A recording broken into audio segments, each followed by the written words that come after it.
Okay, greetings viewers. My name is Muesiri and welcome to our podcast where we unpack the research publication of scholars that are in the beauty Faculty of Management Sciences. Today I'll be joined by Dr. Kiyala, who will be unpacking a very interesting book titled Climate Change and Socio-Political Environment in Sub-Saharan Africa in the Anthropocene. Dr. Kiyala, how are you, sir? Good morning, Skumbuzo, and good morning to your viewers. I'm fine. Yeah, and thanks for honoring my invite. You actually wrote a very interesting book. So first, I would like to know, who are you specifically targeting to read this book? Well, that's quite an intriguing question, because when you plan to write, the first thing you have to set the objectives of the book, and then the audience, who are you going to write for? Because once you have written, the book should be read. And what is the intended change that the book is going to bring to society? And the book is mainly written for academics, researchers, environmentalists, peace builders,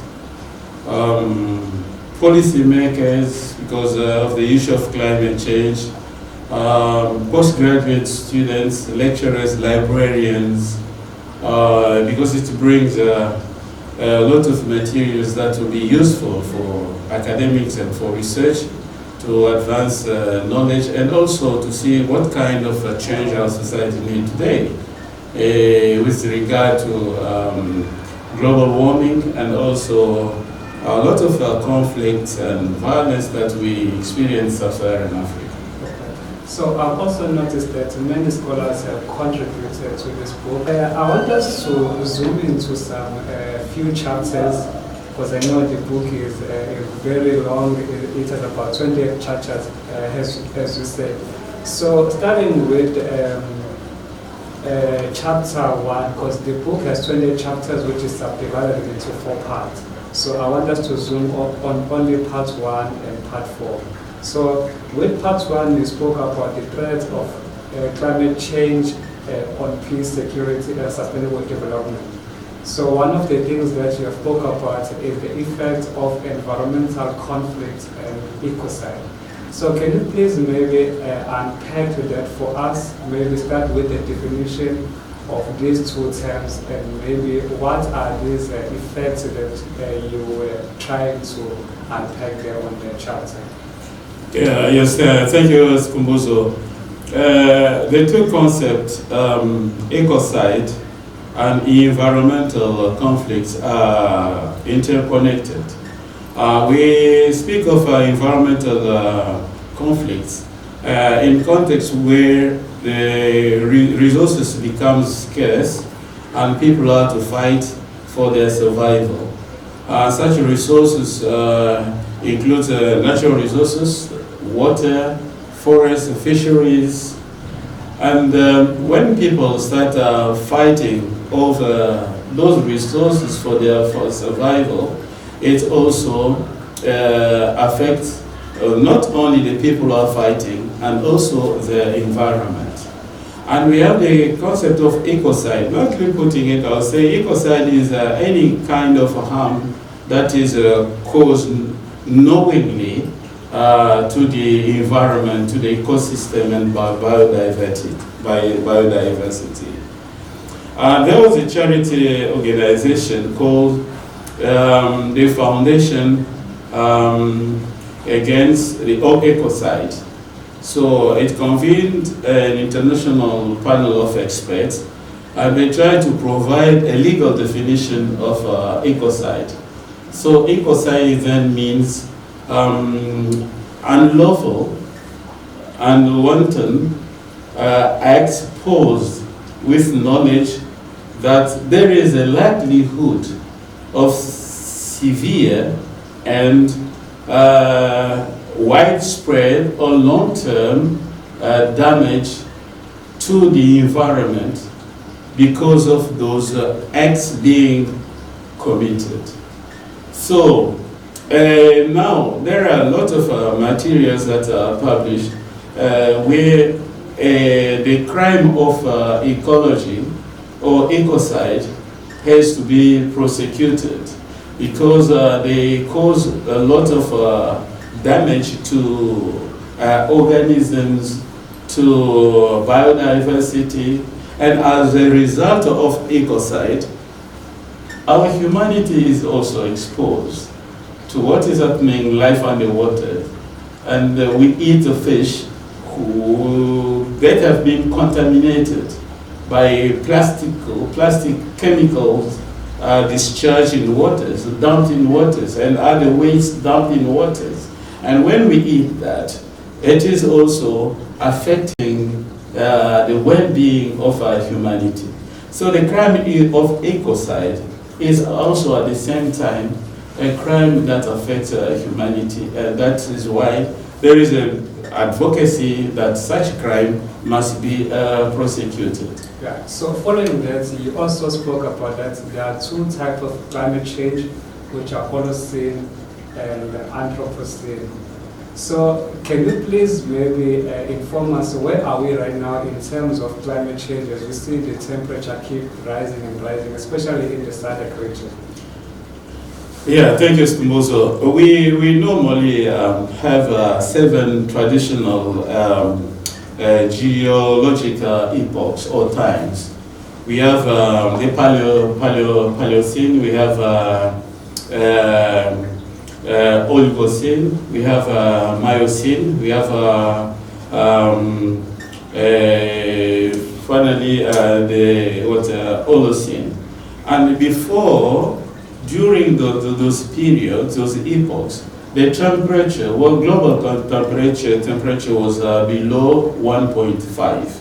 But since 1850 and 1880, because of industrial revolution, when agriculture became mechanized and the temperature started changing, and the patterns in atmospheric conditions also started changing. And a lot of studies show that the changes that has been brought up to the end of Holocene epoch was caused by humans. And then Paul Joseph Crutzen is a Nobel Prize laureate in chemistry, is a Dutch researcher and meteorologist, and also he wrote also a lot about the effects of chemicals on the environment. He coined the concept of Anthropocene. So the Anthropocene is a period, the epoch that comes after the 7 traditionally known epochs. That is ending at Holocene, and the Anthropocene is a new epoch because Anthropocene comes from a Greek word, anthropon or anthropos is a human, and sena, which is a time, new. So we are in a new time. In this new time, the works of humans, the activities of humans have become what is going to determine the future of planet Earth. And in the context of South Africa and the whole SADC, we have seen floods in Mozambique, we have seen droughts in parts of South Africa, in Sub-Saharan Africa, we have in the Sahel sandstorms, we have a lot of consequences of the depletion of the ozone layer, which is going to affect life in the future, and maybe also cause a lot of conflict as that is already happening. So these are the consequences of human activity on the well-being of the planet, because our activities as humans is deregulating the normal natural processes of atmospheric conditions. Okay, so for the interest of time, I'll now move on to part 4, that talk about justice and peace building. So in chapter 20, you then spoke about the war between Russia and Ukraine. So maybe for someone who is not following what is happening there, can you please unpack that for us? Why are these two countries fighting, and why it seems difficult for them to reach a ceasefire decision? Well, thank you, Skomboso. Russia-Ukraine war is a very complex situation, and the prospect of ending that war soon is also as complex as the causes that first led to that war. And all started in 2008 at Bucharest, when NATO suggested that Georgia and Ukraine will become part of the alliance. And Russia was quite clear that Ukraine should not join NATO, because NATO is a defensive alliance. Putin and all leaders in Russia didn't want NATO to come at the doorstep of Russia. And then that was the brightest red light that Russia put, that Ukraine must not join NATO. And if Ukraine joins NATO, Putin said he will wreck Ukraine before it joins NATO. And then he kept the promise. And when Georgia joined NATO, attempted to join NATO, and there was a war between Russia and Georgia. And similarly, when now Ukraine started becoming closer, and Putin sent messages to the West, to United States and its allies, that Ukraine must not join NATO. We want a written statement that Ukraine will not join NATO. But unfortunately, the West didn't listen to Putin, and they started training Ukrainians. They received a lot of military hardware and capabilities that they put in Ukraine. And Russia said, but that is coming serious. He massed troops at the border with Ukraine. And when he saw that Vladimir Zelensky was becoming so fond of the promises of joining NATO, it became clear to Putin that the time came for it to invade Ukraine. So this is one version of the causes of the war in Ukraine. The first one is the red line that Putin gave to NATO. Ukraine must not join NATO because we don't want NATO at our doorstep. But Secretary Blinken of the United States said at the time that there is no change and there will be no change. So it looks like Russia was left only with one alternative to invade and attack Ukraine. Now, how is the war going to end? From the other hand, let's say for the Western, they see that Russia was doing it because of its imperialist expansion agenda to reconquer all the former Soviet nations. But if, let's put it hypothetically, if Ukraine did make that promise to join NATO and it didn't become serious, was Russia going to attack Ukraine? We don't know. So this is something which didn't happen and then difficult. Now, how's the war going to end? The first thing is difficult for Russia to give back to Ukraine all the territories that it has conquered in the Donetsk region, in Luhansk, and part of Zaporizhia. And secondly, the West is not going to accept that Russia annexes the territories that it has conquered. So they are not entangled in that geopolitical conflict, which we don't know how it's going to end.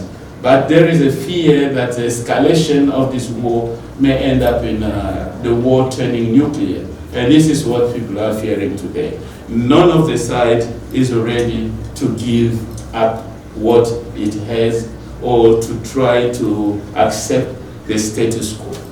So to put it in simple terms, I've also noticed that what you have highlighted, that this war is actually about these two camps, the NATO camp and the Soviet Union. So now I just want to move to the last two chapters quickly and go to the Acholi land in Uganda, where you spoke about child soldiers. So in Uganda, children are becoming victims of being recruited as child soldiers to fight the war conflict and later become the war perpetrators. So now we have people in those war zone communities that are starting to dump the Western legal ICC system and then wanting to adopt the African traditional peace building method in order to reintegrate these child soldiers back into the society after they've been started to perpetrate these war crimes. So maybe can you please highlight the chapter for us and particularly focus on the case study of Dominic Ogwen, a child soldier in Uganda that was sentenced to 25 years by the ICC after committing a lot of crimes in Uganda. Yeah, thank you, Sibusiso. You see, I've been working on child soldiers since 2013. 2013, actually, when I wrote my research proposal for my PhD was in 2012. 2012, and then 2013 I started my studies. So I worked on child soldiers in Congo. And let me put it briefly this way. The case of child soldiers is a paradox. It's a paradoxical because child soldiers are considered as heroes, sometimes as criminals, and also as victims, according to the international human rights law and humanitarian law. When children are recruited at the age which is not on the threshold for their military engagement or labor, they are considered as victims. And many child soldiers are abducted and they are enlisted, like the case of Dominic Ongwen. He was a child soldier, and then he became a commander in the Lord's Resistance Army in Uganda. And as a commander, he led troops, he led other children and adults to commit crimes. Now, he was convicted for the crimes committed as an adult. So, now what happened to his victimhood? He was a victim of international law violation because he was abducted as a child. What happened to his victimhood? As a child, what happened? Nothing. They don't look at him as a victim, but they look at him only as a perpetrator because he committed crimes where he was above 18. So this is the conundrum we have in the conventional criminal justice system, which doesn't consider the other identity of a child soldier as a victim of adult irresponsible way of engaging in military operation, recruiting them. Now, when we go to most of African countries where there have been child soldiers, there have been what we call locally based restorative justice system. Like in Congo, we have the Baraza, which are tested in 2021 and 2016, where child soldiers who committed crimes, they met with their victims, and there was a dialogue which was guided by the community, sponsored by the community, and they came to realize that those children, they were forced to commit acts they wouldn't have done otherwise. So they said, look, we're going to forgive those child soldiers because they were enlisted, they suffered a lot of ordeal when they were with this armed group. And the same thing also in Uganda, where Ongwen was a child soldier and also a commander of the NRA. Many religious leaders prefer the matter-output traditional system of justice, whereby a former child soldier who committed crimes has to be given bitter concoction of some roots which are bitter also, to purify him and also accept the responsibility for the harm that he has done to society, and at the same time also commit himself not to rejoin the armed groups and repair. So the matter-output system worked in Uganda, where child soldiers of the LRA who exited armed conflicts were given that matter-output concoction. They drank, and then also they had to pay some fine, I think $100 to the victims. But the problem is the limitations of resources, which makes it difficult. If you are a child soldier, you have killed like 200 people, and sometimes it's difficult. When they invade a village, so they kill people, you wouldn't know who did you kill, who didn't you kill, who killed this one, who killed that one. It makes it very complex in the context of the conventional criminal justice system. That's why they prefer the matter-output, and they want to restore those child soldiers to their dignity, and at the same time also look at the dignity of the victim. And the child soldiers can now reinsert the community, and in that way their victimhood and the criminal responsibility they bear for their crimes will be balanced. And otherwise the justice will be uneven. The accountability will be uneven. So it won't take into consideration the suffering of the child who was trained to kill and he became a criminal. So this is the problem that we have with the conventional criminal justice system. And in Sierra Leone, they use the matter-output. No, they use fumble talk, community talk. Fumble talk, community talk. They brought child soldiers, they bring the communities, the victims, so they talk, and that's led to reconciliation, forgiveness, and reinsertion of those former child soldiers. I think this is the best way, and it is also recognized in the principle, the Paris principles, that the restorative justice should be one of the ways to go to hold child soldiers accountable, because the conventional criminal justice is more painful to such category of young offenders who have grown into committing more crimes in armed conflict or in hostilities. Okay, so now moving to the last chapter that I want us to review is the issue of a rape incident in the South Sudan, and also this is a very serious problem in South Africa. So in chapter 23, you have highlighted that in South Sudan, raping a child or a woman is regarded as a taboo, and raping is akin to insulting the family of a victim, a source of offense that could result to the killing of the perpetrators. So can you please maybe unpack that for us, this culture honor that is being practiced in South Sudan, and what we as South African can learn from the South Sudan, the way that they are dealing with this rape issue? Yeah, Sibusiso, rape crime is one of the terrible and most painful experience that men and women go through.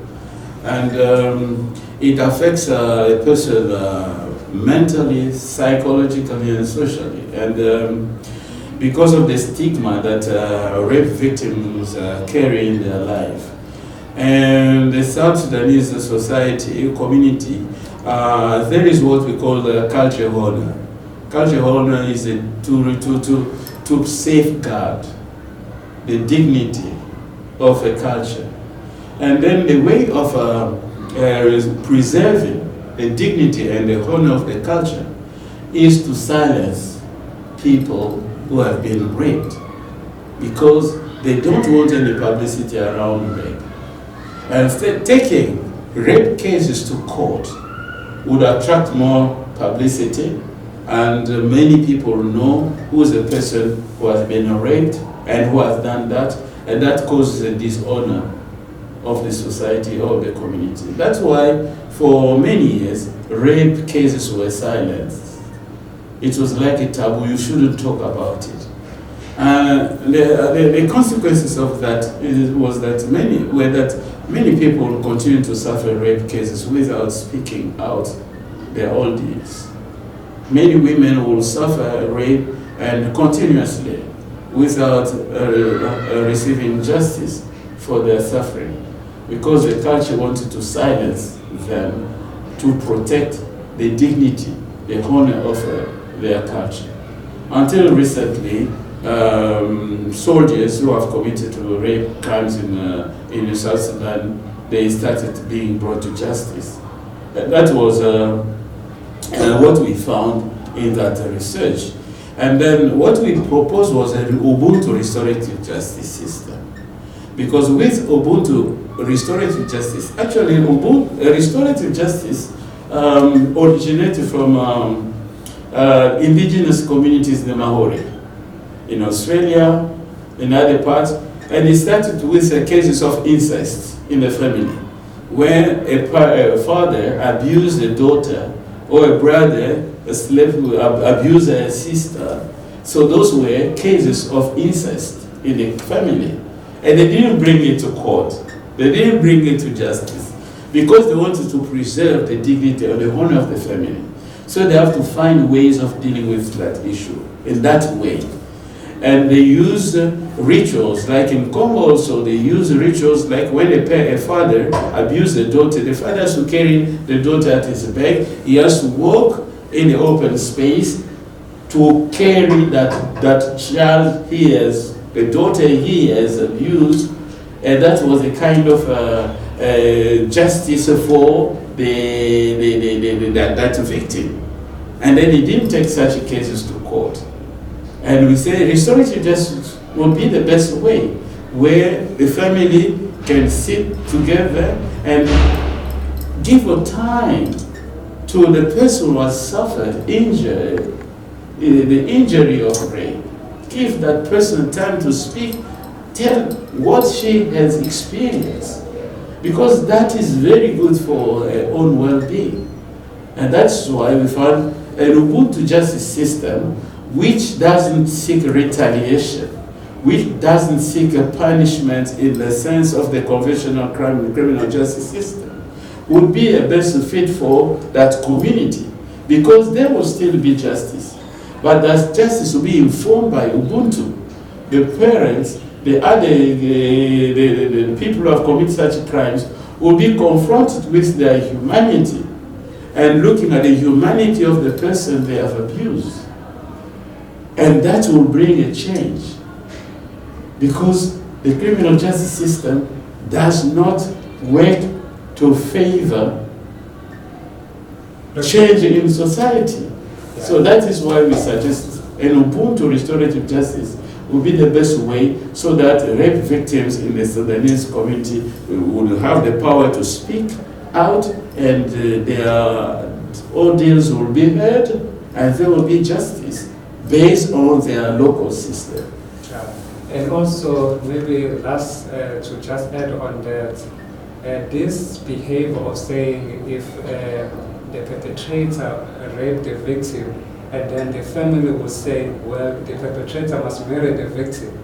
And many perpetrators were starting to use that at their advantage. If they want to marry someone, they will just commit this crime, because they know that the family will approve it. Because now you've done this damage just to preserve the dignity of this family, because rape is regarded as tarnishing the image of the family. So they say, okay, because our image is now tarnished as a family, that our daughter has been raped, just take this daughter and marry her. So maybe that is some of the things that should be addressed with the perspective of Ubuntu that we are bringing up right now. That is very important, because if a person, there is an agreement between the person who has suffered rape, like the case of Dominic Ongwen. He raped and he married those women he raped when he was in the LRA.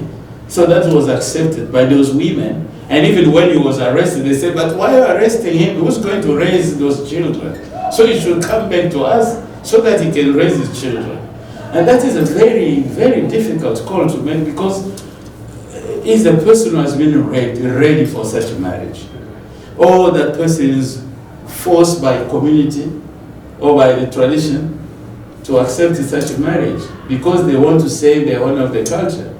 And that is a very critical issue where the person who has suffered that violence must be ready, must express a decision to accept that kind of marriage or reject it. If the person says, no, I've still suffered this and I will not be able to live my life with that person who has violated me, that should be accepted. And there shouldn't be any force.